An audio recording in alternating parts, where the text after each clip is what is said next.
Astaghfirullah. Assalamualaikum warahmatullahi wabarakatuh.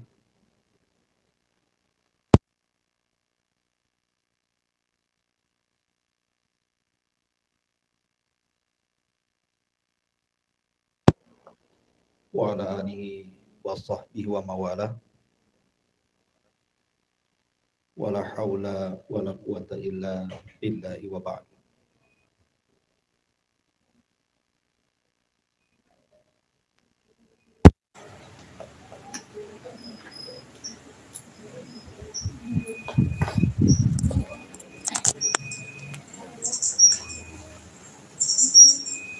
Baik.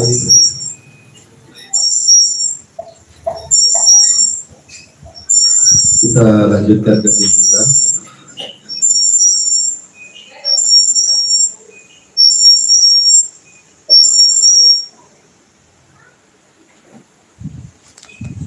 Kita masuk pada bab ke-13, isti'adzah, meminta pertolongan kepada Allah Subhanahu wa ta'ala.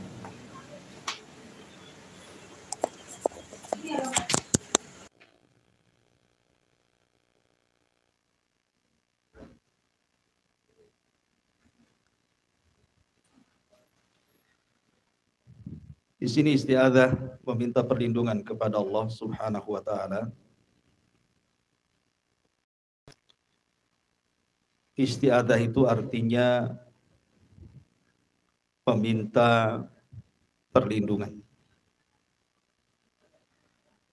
Dan isti'adzah itu terbagi menjadi 3 rukun. Apa saja? Pertama, al-musta'id. Yang kedua, al-musta'adz bihi. Dan yang ketiga, al-musta'adzu minhu. Al-musta'id artinya orang yang meminta perlindungan. Adapun al-musta'adz bihi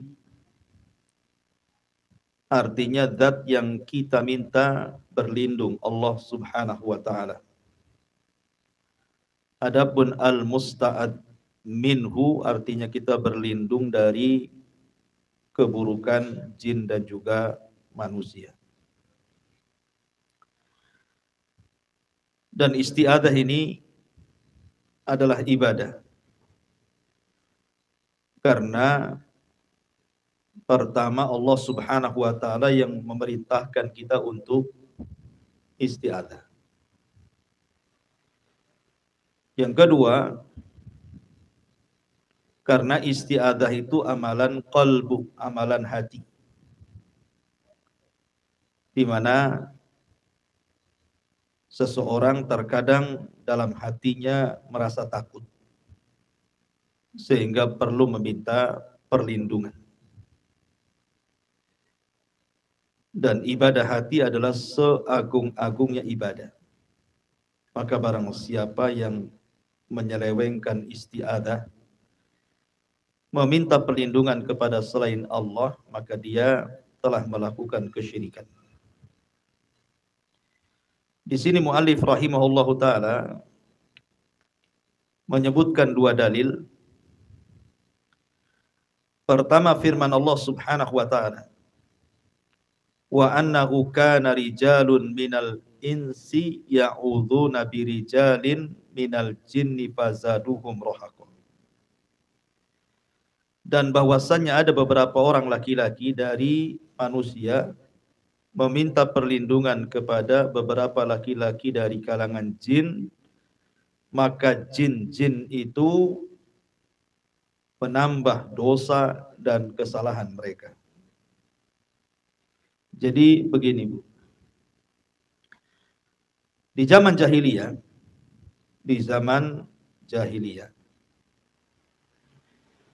orang-orang jahiliyah itu sebelum datangnya Islam, apabila mereka lewat di sebuah tempat yang menakutkan, maka mereka akan memanggil-manggil jin dan mereka akan mengatakan, ya sayyidal jin, wahai ketua jin, bolehkah saya lewat di tempat jalan ini?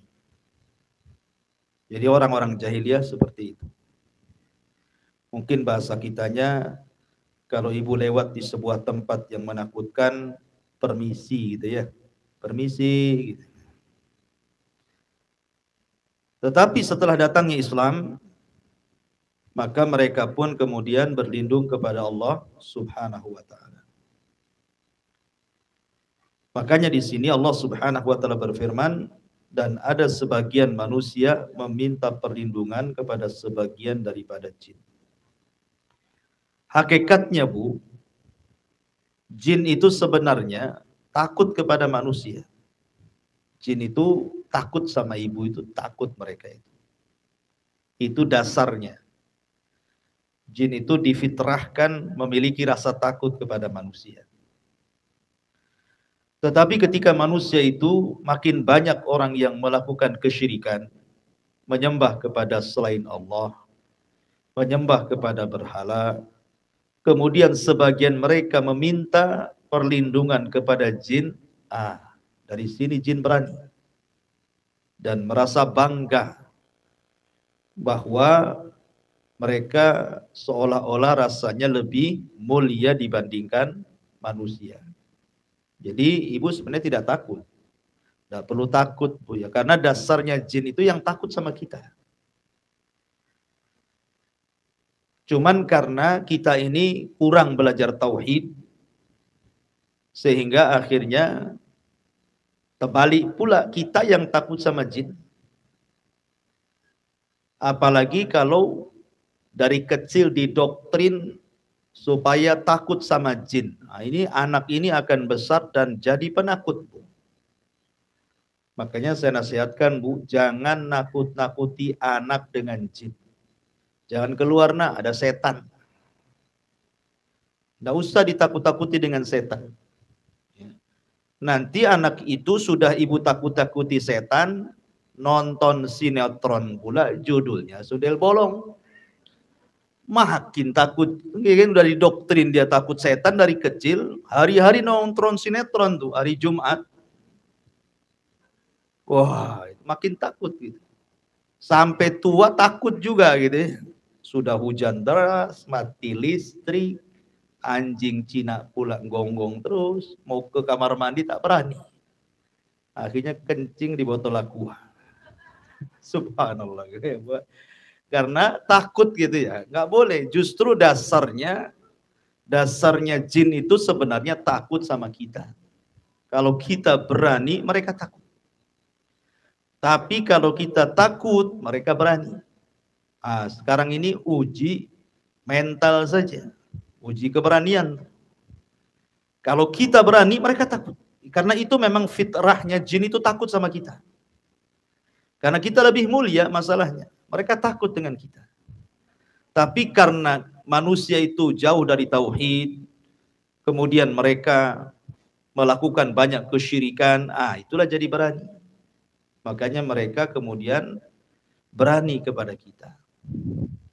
Karena jin-jin yang kafir itu, tidak semua jin itu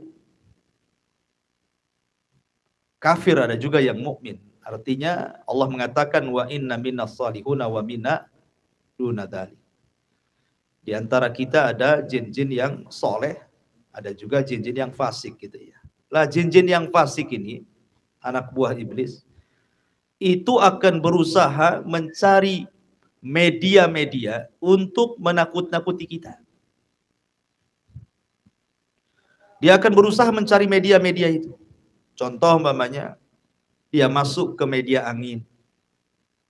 Ada pohon depan rumah gitu kan. Malam-malam masuk dia ke angin. Kemudian goyang-goyang dahan. Kemudian nampak bayang-bayang. Atau dia masuk ke suara-suara. Kadang-kadang kucing nabrak kaleng kongguan gitu ya. Kencreng gitu. Masuk dia ke situ. Atau ke bayang-bayang gitu. Malam-malam kok gorden kok goyang-goyang. Apa ini? Padahal ada anak kucing itu berkelahi di balik gorden. Tapi dia masuk ke bayang-bayang tuh. Kok gorden goyang-goyang? Ada apa ini? Kan itu. Kemudian juga masuk pada perasaan kita. Jadi ketika ibu melangkah dari kamar ke kamar mandi itu kok bulu semua berdiri, ini ada apa ini kan? Lah, jin ini dia akan berusaha masuk ke semua media. Media angin, media suara gitu, media bayang-bayang, goyang-goyang, macam-macam gitu ya. Jadi mereka itu hendak menakut-nakuti kita sebenarnya. Makanya kenapa Nabi SAW memberikan sebuah nasihat. Apabila ibu lewat di sebuah tempat dan tempat itu kok menakutkan. Menakutkan tempat itu. Umpamanya di rumah sendirian gitu ya. Kemudian mau ke kamar mandi, mau ke dapur kok lain rasanya gitu ya. Maka kata Nabi SAW cukup membaca basmalah, bismillah. La tubali, kata Rasul. Jangan kau pedulikan. Jangan dipedulikan. Enggak apa-apa. Jadi nekat aja gitu modelnya gitu ya. Mau ada suara burung kayak, mau ada suara angin, mau ada goyang-goyang, mau kaleng bersuara, mau apa saja nggak usah dipedulikan, kata Rasul. Cukup baca basmalah. Itu sudah cukup mengusir mereka. Jadi tidak perlu kemudian ibu berteriak-teriak, siapa di dapur tuh? Apain pula lah di dapur? Kata suaminya, aku lagi buat mie gelap-gelap kata. Jadi janganlah kemudian kita mengucapkan kalimat, karena itu mempedulikan namanya. Kalau kita ngomong berteriak itu berarti kita peduli itu. Makin ditakut-takuti dia. Ya. Jadi tidak perlu ngomong, cukup ngomongnya bismillah saja. Bismillah, lewat. Ke kamar mandi. Cepat lari lagi. Gitu ya. Jadi tidak usah dipedulikan, karena dikhawatirkan kemudian hati kita ini sudah takut, akhirnya ketakutan itu mengakibatkan melakukan sesuatu yang diharamkan. Asalnya takut kepada setan itu tidak syirik. Ya enggak, Bu. Ibu takut lewat kuburan, syirik tidak.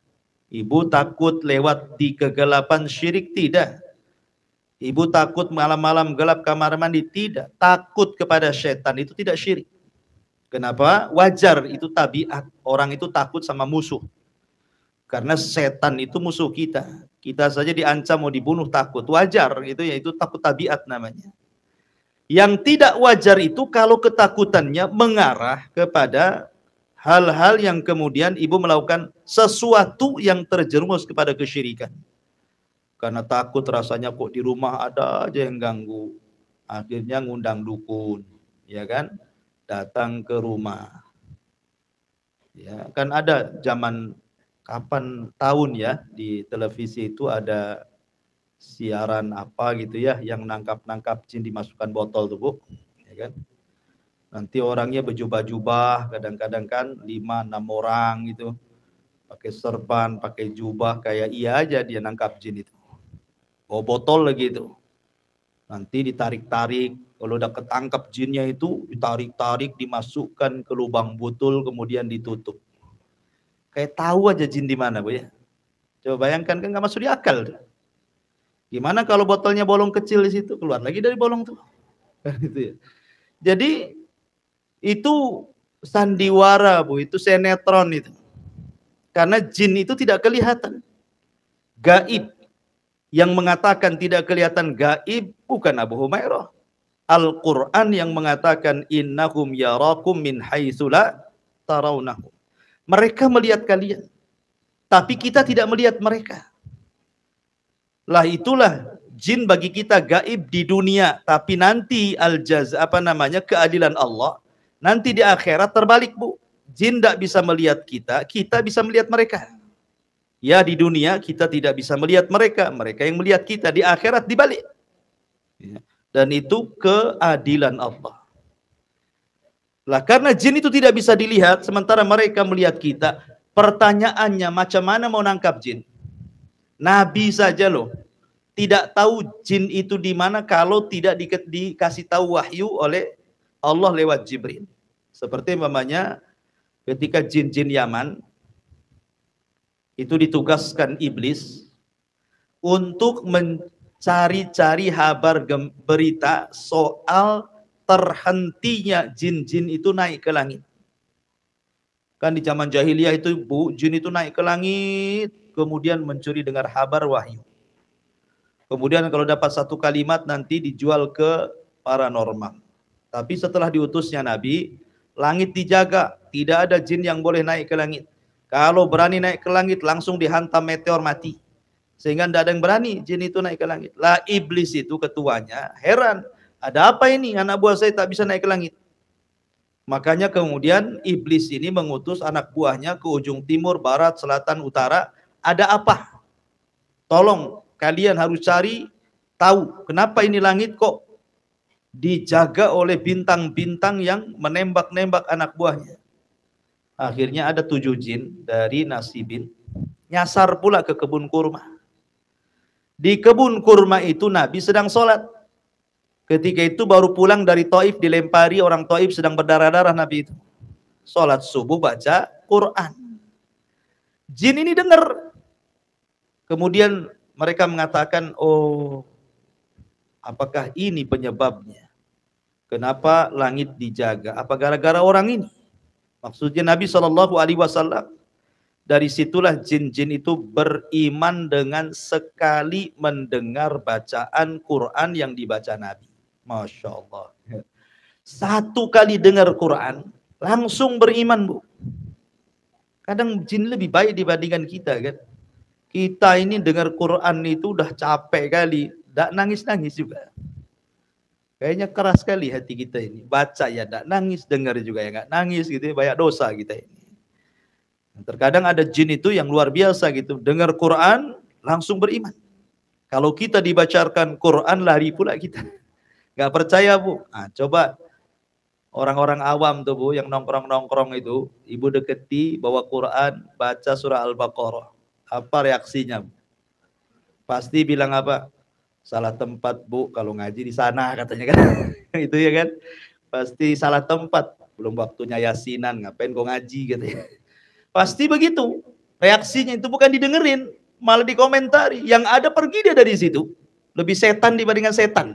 Orang kayak kan juga. Lah, jin ini akhirnya beriman kepada Nabi. Kemudian Nabi tidak tahu kalau ada jin yang sedang mendengarkan. Karena memang Rasul tidak tahu yang gaib. Lah dari mana Rasul tahu bahwa ada 7 jin mendengarkan Quran? Karena ada wahyu turun. Turun surah jin ngasih tahu Nabi. Di mana Allah mengatakan qad uhiya ilayya annahu istama'a nafarun minal jinni faqalu inna sami'na qur'anan ajaba. Ada sekelompok jin yang mendengarkan Al-Quran, tiba-tiba mengatakan inna sami'na qur'anan ajaba yahdi ila rusdi fa'aman nabi, maka kami pun beriman. Jadi Nabi saja tidak tahu kok di mana jin. Kalau tidak dikasih tahu, Nabi mana tahu? Seperti contohnya ketika Jibril datang kepada Rasul bahwa 7 jin ini membawa ribuan jin dari Yaman ingin beriman, ingin masuk Islam. Maka Nabi SAW diberitahu bahwa mereka sudah menunggu di tempat ini dan itu. Maka Rasul mengajak Abdullah bin Mas'ud ke tempat jin berkumpul itu. Kemudian Rasul mendakwai mereka.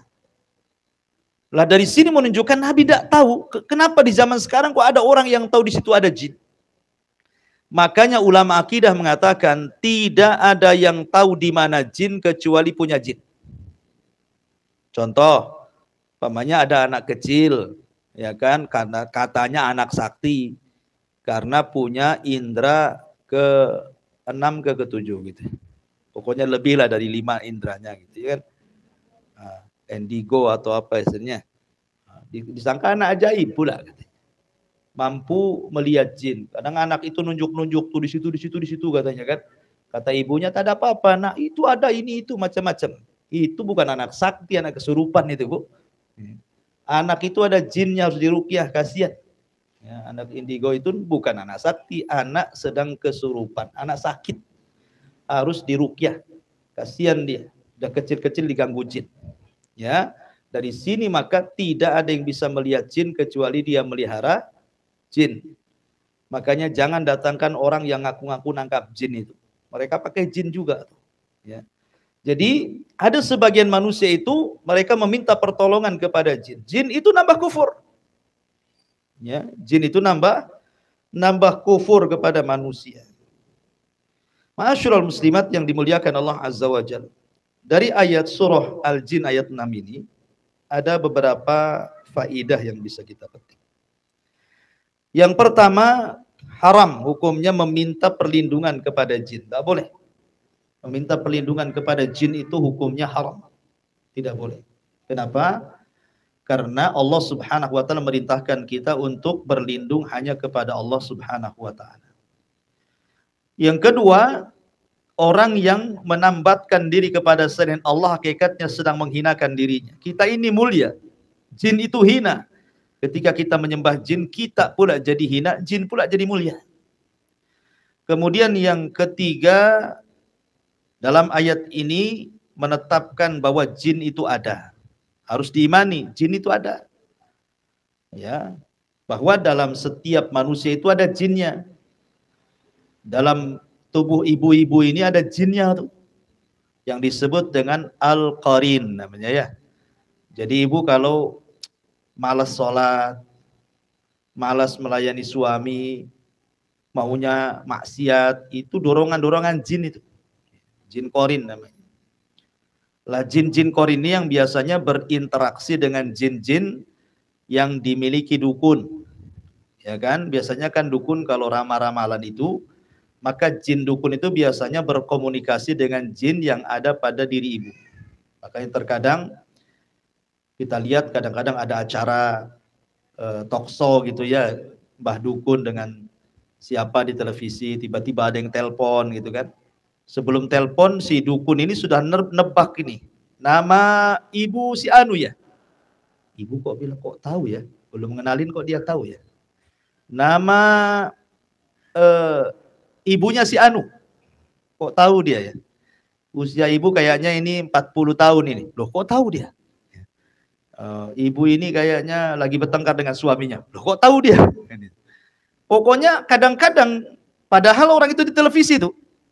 Ibu ini dari rumah nelpon, tapi dia bisa menebak tuh. Kok bisa?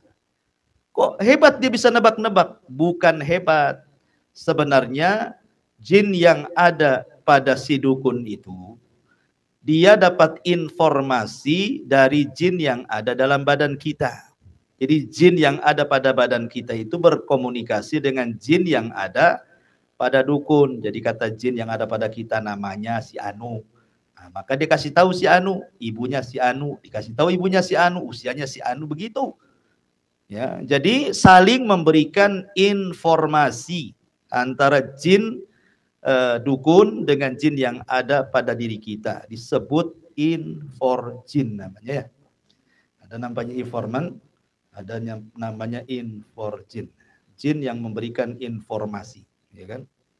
Taib. Ini faedah dari ayat ini. Kemudian juga faedah yang selanjutnya, bahwa isti'adzah kepada selain Allah itu akan mewarisi rasa takut dan kelemahan. Ibu kalau meminta bantuan perlindungan kepada dukun gitu ya, kemudian dukun itu ngasih jimat, sekali jimatnya lupa di mana naruhnya, sibuk tuh. Ada rasa takut gitu ya. Kalau syarat-syaratnya nggak dipenuhi itu kayaknya gimana gitu ya. Kemudian juga di antara faedah ayat ini, bahwa ayat ini menunjukkan meminta perlindungan kepada jin itu haram hukumnya. Karena tidak menambah kecuali kekufuran dan dosa. Kemudian juga isti'adzah itu adalah ibadah. Tidak boleh diberikan kecuali kepada Allah Subhanahu wa ta'ala. Kemudian juga faedahnya bahwa seorang hamba hendaklah mencukupkan kepada Allah, karena segala sesuatu yang dihajatkan hamba itu ada pada Allah Subhanahu wa ta'ala. Dan isti'adzah itu datang perintah secara mutlak, tidak boleh diberikan kecuali kepada Allah Subhanahu wa ta'ala. Lalu apa solusinya, Bu? Kalau kita tidak boleh meminta bantuan kepada dukun, kepada paranormal, kepada jin-jin itu. Lalu apa solusinya?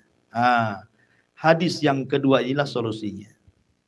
Perhatikan hadis yang kedua. Dari Khawlah binti Hakim. Khawlah bintu Hakim itu, Bu, itu istri daripada Aus ibn Samit. Lah Aus ibn Samit ini memang dijelaskan biografinya mudah marah. Kemudian juga tidak tampan. Kemudian juga berkulit hitam.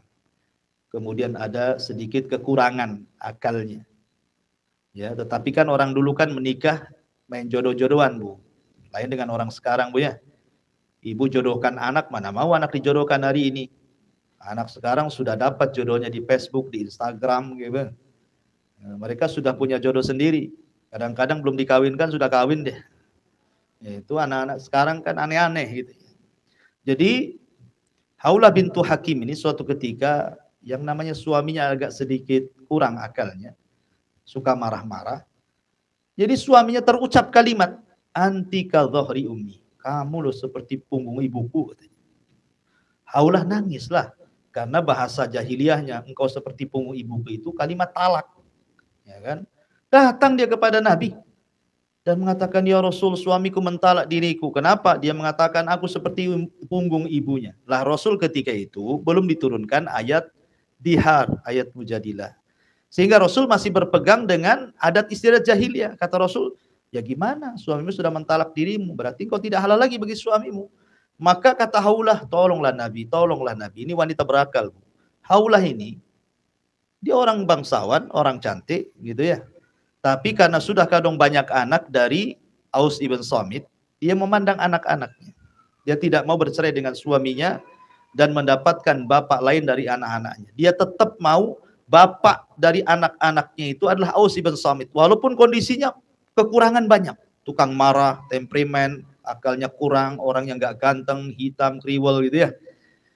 Tetapi Khawlah bintu Hakim mengajarkan kepada kita, khususnya para wanita, khusus lagi ibu-ibu yang di sini, jadilah wanita berakal. Lihat Khawlah bintu Hakim, tidak mau cerai. Dalam kondisi apapun suaminya tidak mau cerai dia. Seandainya Bu, Khawlah bintu Hakim ini, ibu di posisi dia gitu ya, saya nggak yakin ibu bisa bertahan dengan suami yang seperti ini, Bu ya. Bagus cari lagi, ngapain Pak sama dia gitu, Bu ya. Sudah sering marah, akalnya agak kurang, orang yang gak ganteng, dia cantik, punya nasab, bisa dia cari laki-laki lain. Tapi ini wanita berakal dan tidak mau cerai dia. Dia mau tetap anak-anaknya bapaknya Aus ibn Samit. Oh, luar biasa, Bu ya. Ini wanita percontohan, wanita berakal, Khawlah bintu Hakim ini. Makanya wajar ketika Khawlah bintu Hakim menangis terus, turun satu surat, bayangkan, satu surat untuk Khawlah bintu Hakim. Namanya surah Mujadilah itu. Itu satu surah Mujadilah itu turun untuk Khawlah bintu Hakim ini. Karena dengan ada kasus ini turunlah ayat dihar, ya kan? Hukum dihar itu bukan talak, itu dihar. Masih boleh rujuk dengan catatan bayar kafaroh, memberi makan 60 fakir miskin, memberikan budak atau puasa 2 bulan berturut-turut, maka tanpa harus ada pernikahan baru sudah boleh dicampuri. Turun ayat dihar. Lah Khawlah bintu Hakim ini menceritakan bahwa dirinya mendengar Rasulullah SAW bersabda, barang siapa singgah di satu tempat, idza nazala manzilan, apabila kalian singgah di sebuah tempat, tempat ini umum Bu, manzilan ini umum. Mungkin ibu beli rumah yang sudah baru, beli rumah di perumahan, tinggal masuk saja, atau ngontrak rumah, tinggal masuk saja, atau mungkin singgah di kebun, atau singgah di pasar, atau singgah di tempat-tempat yang menakutkan, atau pulang kampung. Pokoknya di mana saja ibu singgah di sebuah tempat lah pokoknya ya. Kalau kira-kira tempat itu angker, ya kan, menakutkan, maka solusinya ibu cukup membaca a'udzu bikalimatillahi tammati min syarri ma khalaq. Ya Bu ya. Jadi jangan seperti orang-orang jahiliyah. Kalau singgah di sebuah tempat, malah kemudian permisinya ke jin-jin yang ada di situ. Permisi Bapak Jin, saya mau lewat, tolong jangan ganggu ya. Nah, dulu kan jahiliyah, di zaman jahiliyah seperti datang Islam diganti lafadznya. Jangan seperti itu. Jangan permisi-permisi. Cukup ngomong a'udzu bikalimatillahi tammati min syarri ma khalaq. Aku berlindung dengan kalam Allah yang sempurna dari kejahatan segala makhluk yang diciptakannya. Apa yang terjadi? Lam yadurrahu syai'un hatta yartahila min manzilihi dzalik. Maka siapa yang membaca doa ini, maka tidak ada satupun yang akan membahayakan dirinya sampai dia beranjak dari tempat itu. Ya Bu ya, jadi kalau ibu pindah rumah, beli rumah, sewa rumah, tidak perlu selamatan rumah itu. Karena di zaman jahiliyah itu tradisinya kalau pindah rumah, atau bangun rumah, atau menempati rumah, maka mereka akan menyembelih sembelihan, kemudian darahnya akan diusap-usap di rumah tersebut untuk menghilangkan sial. Nah, jadi orang jahiliyah seperti itu. Jadi kita tidak perlu, cukup baca a'udzubika limatillahi tammati min syarri ma khalaq, masuk.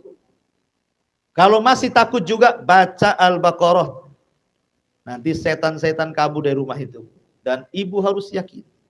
Ya. Ibu harus yakin. Lah di sini Allah Subhanahu Rasul mengajarkan satu doa, a'udzu bikalimatillah, aku berlindung dengan kalimat-kalimat Allah yang sempurna. Maksudnya kalimat Allah di sini artinya Al-Qur'an. Dan Al-Qur'an itu disebut tamah, sempurna, maksudnya sempurna secara hukum dan sempurna secara habar.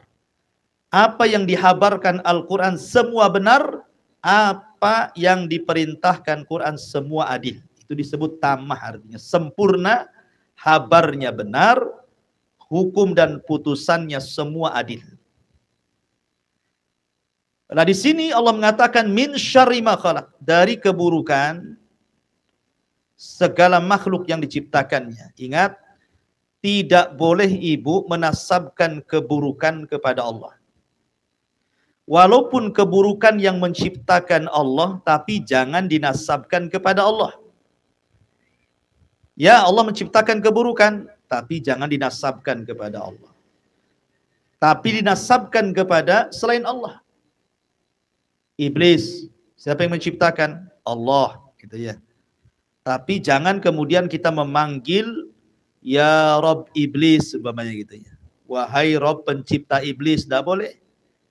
Ya, karena iblis itu buruk, tidak boleh nasabkan kepada Allah walaupun Allah yang menciptakannya. Nah, maka enggak boleh memanggil ya Robba Iblis, ya Robba Abi Lahab, ya Robba Abi Jahal, enggak boleh.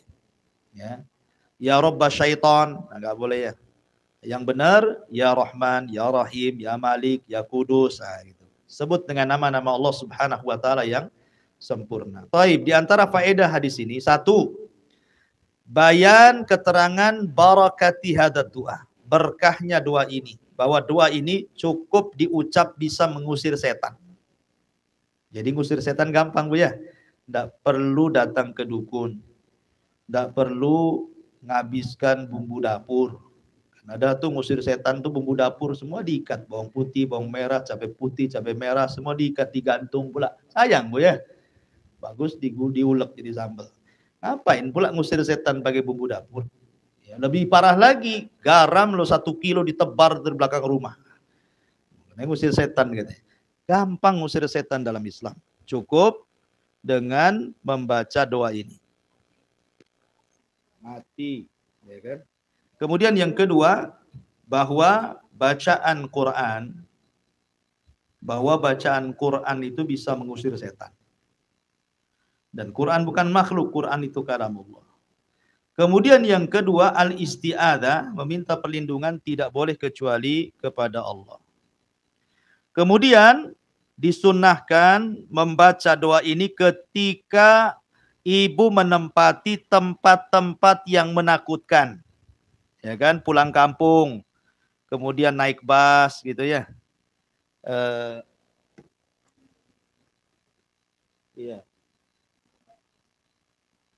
Baik.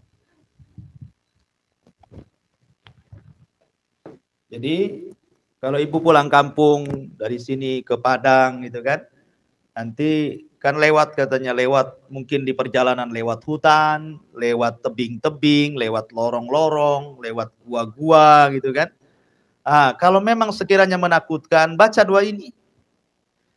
Pamannya busnya ini berhenti dulu di sebuah tempat, tah makan dulu. Kan ada kan kalau bus perjalanan jauh itu kan mesti makan dulu, berhenti dulu. Nah, kan atau perjalanan di mana yang berhenti-berhenti itu. Ah, jangan lupa Bu, kalau berhenti di sebuah tempat, baca doa ini. Ya kita ndak tahu. Boleh jadi anak kita kesambet di situ, atau ibu yang kesambet pula di situ, ya kan ndak tahu, atau suami pula kesambet di situ, tahu hilang suaminya, ya kan. Jadi supaya tidak kesambet setan, baca doa ini. Ya. Kemudian juga di antara faedah hadis ini bahwa tawassul itu dibolehkan dengan menggunakan sifat-sifat Allah. Di sini a'udzu bikalimatillahi tammah. Itu sifat Allah, kalamullah Al-Qur'an. Kemudian juga bahwa Al-Qur'an itu bukan makhluk. Dia adalah kalamullah azza wa jalla. Nah, ini diantara kandungan dari isti'adzah, meminta perlindungan kepada Allah. Dan isti'adzah sendiri terbagi 3. 1, meminta perlindungan kepada selain Allah. Seperti meminta perlindungan hal-hal yang bisa dilakukannya. Jadi orang yang diminta melindunginya itu mampu, maka ini nggak apa-apa. Contoh minta perlindungan kepada tetangga, gitu kan. Tolong saya, lindungi saya, ada penjahat mau nyerang saya, tolong. Nah, itu enggak apa-apa. Karena meminta perlindungan kepada selain Allah dan dia sanggup, itu bukan syirik. Yang kedua, meminta perlindungan kepada selain Allah yang tidak mampu dia melakukannya. Enggak mampu dia melakukannya. Pamannya ibu ngomong sama tetangga, tolong pindahkan bangunan rumah saya sudah pindah rumah di kebun. Tolong pindahkan rumah saya ke sana. Enggak bisa lah dia ngangkut rumah gitu ya, kayak jin ifrit saja. Nah, itu kan meminta sesuatu yang tidak sanggup dilakukan. Nah, itu haram, tidak boleh gitu ya. Nah, bahkan bisa sampai kepada kesyirikan, seperti meminta perlindungan kepada jin tadi, kepada dukun tadi, itu sampai syirik. Bahkan syirik besar tuh, seperti dalam surah Jin ayat ke-6 tadi. Ya. Kemudian meminta perlindungan kepada yang sudah meninggal, kepada kuburan-kuburan. Mereka tidak sanggup dimintai perlindungan, maka itu tidak boleh. Ya, ini khulasoh kesimpulan dari bab ke-13. Taib, sampai di sini kita buat tanya jawab, silahkan.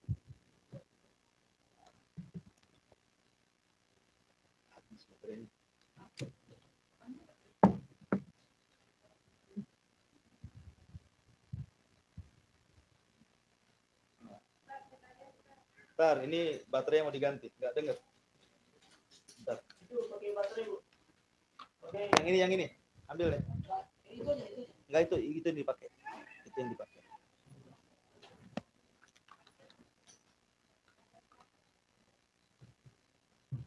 Assalamualaikum warahmatullahi wabarakatuh. Waalaikumsalam.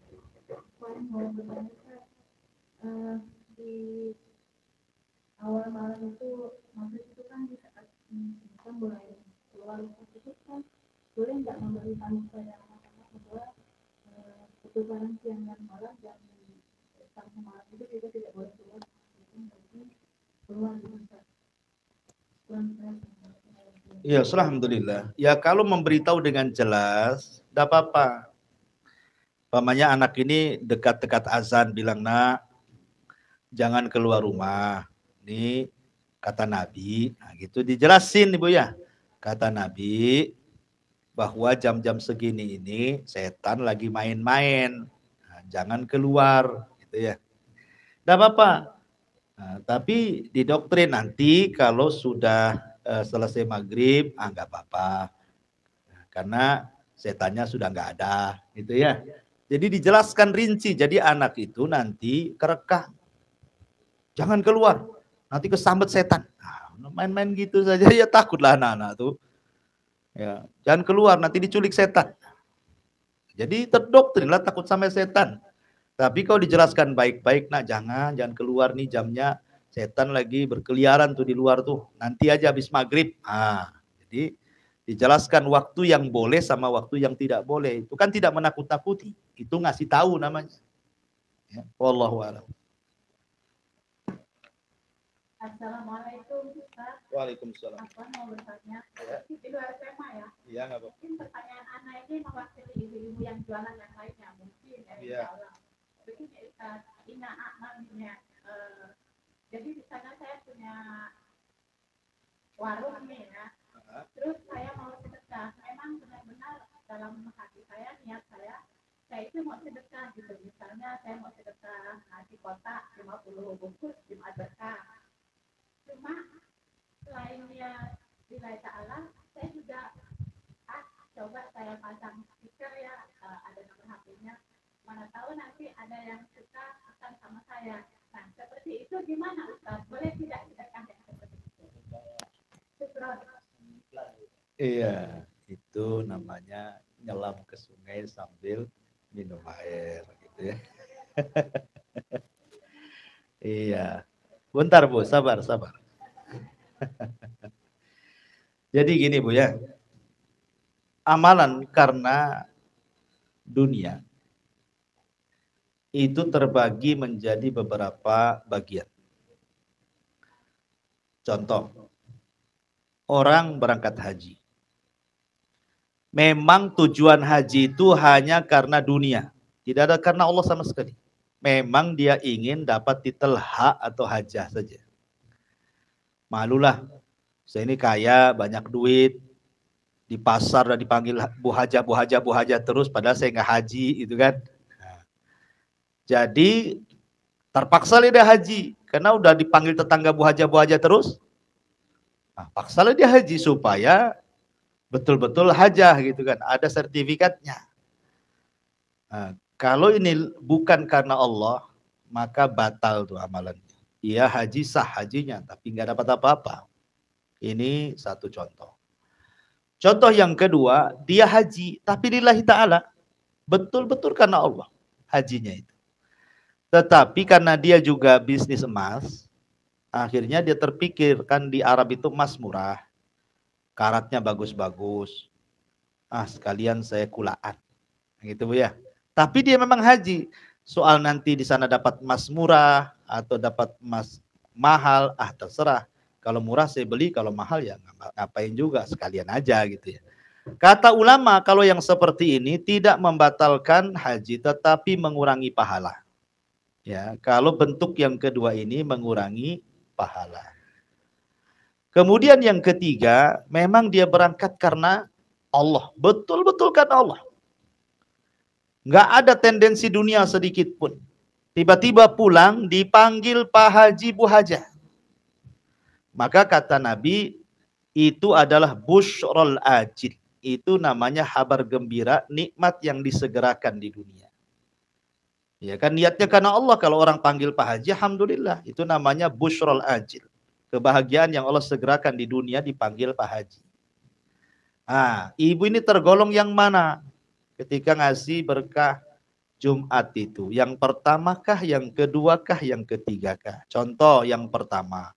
Ibu berkah Jumat. Memang niatnya promosi. Ya kan? Nggak ada sama sekali niat sedekah itu. Niat promosi saja. Tempeli di situ iklan gratis bahasanya. Ini tidak akan diterima.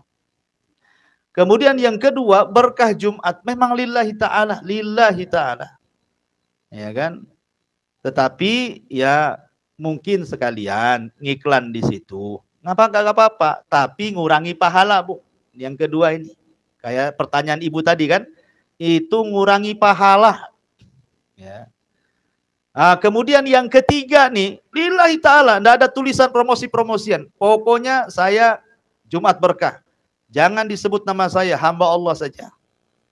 Tiba-tiba orang nyari, kok enak lah pesanan ini. Ini siapa lah ini yang buat? Dicari-cari, oh Ibu Anu. Bu ya. Itu namanya busyrul ajil, Bu. Itu namanya kabar gembira yang disediakan tanpa disengaja, rezeki Allah dibentangkan. Dan biasanya yang ketiga itu yang dibentangkan rezekinya. Karena kalau sedekah itu jangan putus asa. Karena Rasul mengatakan bal yazdad, bal yazdad, bal yazdad. Pasti ditambah, ditambah, ditambah. Pasti orang yang makan itu pasti nyari, enak sekali nih, ini siapa nih yang masak nih, ibu nama ini mana ini, kok rendangnya mantep banget gitu ya, kok ininya tunjangnya enak sekali nih, gitu ya. Jadi seperti itu. Milih yang mana tuh? Tiga hukum ini. Silakan ibu yang nilai. Wah, iya.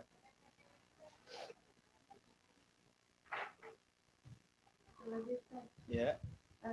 Doa masuk kamar mandi itu kan artinya aku berlindung kepada Allah dari godaan dan gangguan. Nah, begitu anak-anak tahu artinya itu, biasanya mereka memang takut kamar mandi. Jadi bagaimana kita menerangkan bahwa kamar mandi itu memang tempatnya kotor, terus tidak perlu ditakutin gitu. Iya. Ya kalau bisa jangan diajari dulu artinya kalau takut. Yang penting dia dibiasakan doa saja, ya dibiasakan doa saja. Makanya perlu doktrin itu kepada anak-anak itu berani. Nah, jangan takut setan. Setan itu sebenarnya takut loh sama adik. Ya.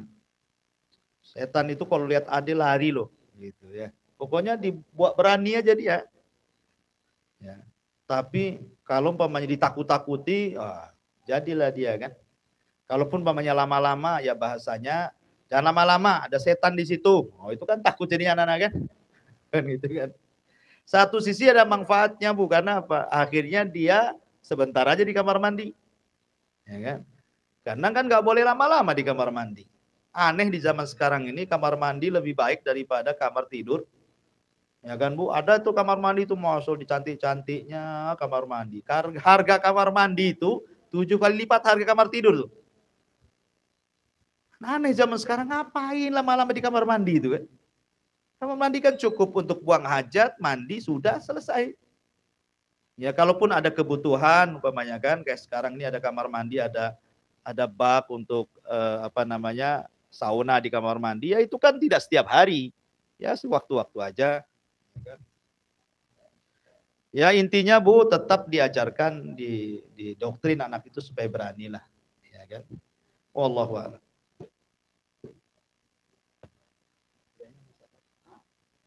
Baru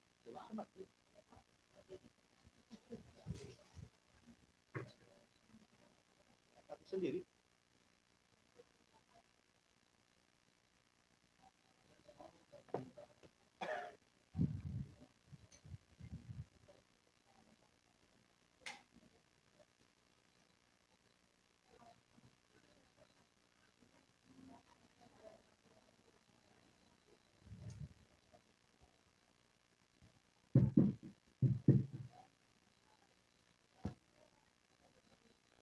Ya, bisa ada yang tanya? Enggak, kita tutup. Baik, kita tutup saja. Subhanallah wa bihamdika, asyhadu an la ilaha illa anta, astaghfiruka wa atubu ilaik. Assalamualaikum warahmatullahi wabarakatuh.